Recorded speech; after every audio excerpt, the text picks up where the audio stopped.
When you were a bit younger, you had some voices in your head. How old were you when these voices started? 12. And was there anything particularly that happened around that time that when these voices started? Well, it's when I got to high school I got bullied, and that's when they started to come to tell me that I was worthless, that I should, kill them and, that I should kill myself. Every time I'd hear them, I'd pray and they'd just disappear. Yeah. And so all the bullying and the stuff that happened, you told me you sort of pushed it down somewhere. Where did you push that, I Jacob? pushed it into a glass jar. A glass jar. And that was just something that came to your head, was it? And so now all that stuff that was in the glass jar, all the pain and all the trauma, have you brought that to Jesus? Yes. So how much is left in there of that? Nothing. Nothing? So do you believe, Jacob, that Jesus can not only forgive your sins but take all that stuff that brings us down? Definitely. Yeah. Well, that's great, Jacob. And so what would you say to people out there that might be listening to this, if they've got voices in their head and suffering, anger? Because you had a lot of anger as well, didn't you? Yeah.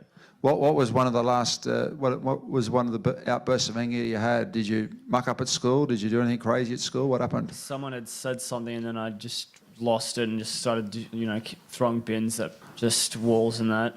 Yeah. So what would you say to people, Jacob, that might have this problem? What would you say to them?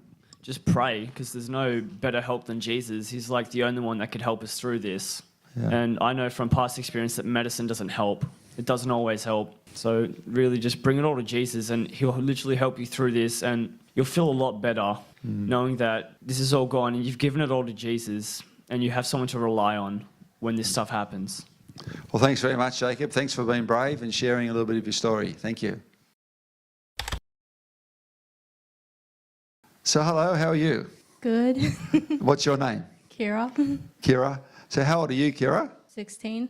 So, you've been through a few things in your life, haven't you? Yes. So I remember you telling me that when you're about 8, for 1 year, you didn't speak for a whole year. Yep. And you also told me that prior to that, when that happened, you were actually sexually abused. Yes, I was. Yeah. And so here you were about 8 years old, you went a whole year and you never spoke a word. I think it was a year and 11 months and so many days, right? You never even spoke a word to yourself. Is that right? Yep. Yeah. And so you want to just say what happened. How did you go from not speaking to speaking? Well, I was at a therapy lesson with my therapist, Rosie. Really good person. And she was asking me if I was okay in that. And since I didn't speak, I always wrote it down on notepads if I was or not. And she was asking why wasn't I speaking? And I wrote down on a notepad why, and she knew prior. So she was trying to convince me that it wasn't my fault, but I did feel like it was my fault for everything that happened. And she asked if she could pray for me. And I did not know what a prayer was because I was only 8. Like, I never even really knew what Jesus was in that. So she asked and I said, sure. And she did pray. And while she was praying, I started to get some hope in me because I had all these evil voices in my head saying that it was all my fault for everything. So when that hope came back to me, I just started to feel more better in that. And the voices were disappearing while she was saying the words of God. And so I think something happened when you got home with your mum that sort of surprised everyone because you hadn't spoken for a year. And what happened on the way home or when you got home? Well, when I got home and we were all having dinner, my favourite dinner, mac and cheese, I said in front of my family, can I have a glass of water? And everyone froze on the spot because that was the first time they heard my voice in a year. Especially my mum, she was just shocked. She just couldn't believe that I was speaking or even said a word because I would never speak. And so were these voices telling you that you weren't allowed to speak or how was that happening? They were, because when I told what happened, everyone was upset, understandably, but the voices were saying it was my fault that they were upset, they were my fault that my family was hurt.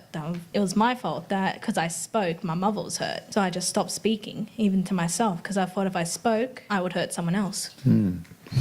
And so when this lady, Rosie, prayed for you, the voices quietened down and eventually left and you could start to think your own thoughts. Yep. Yeah. And so what would you say, Kira, to anyone else out there that might have been through some of the same stuff, or you were still in the middle of it, voices in their head? What would you say to them? It's not your fault. Well, no matter what, it's not your fault for anything that happens, and just listen to the words of God, because I kept thinking it was my fault until I heard his loving words that it wasn't, and that you can get through this no matter what.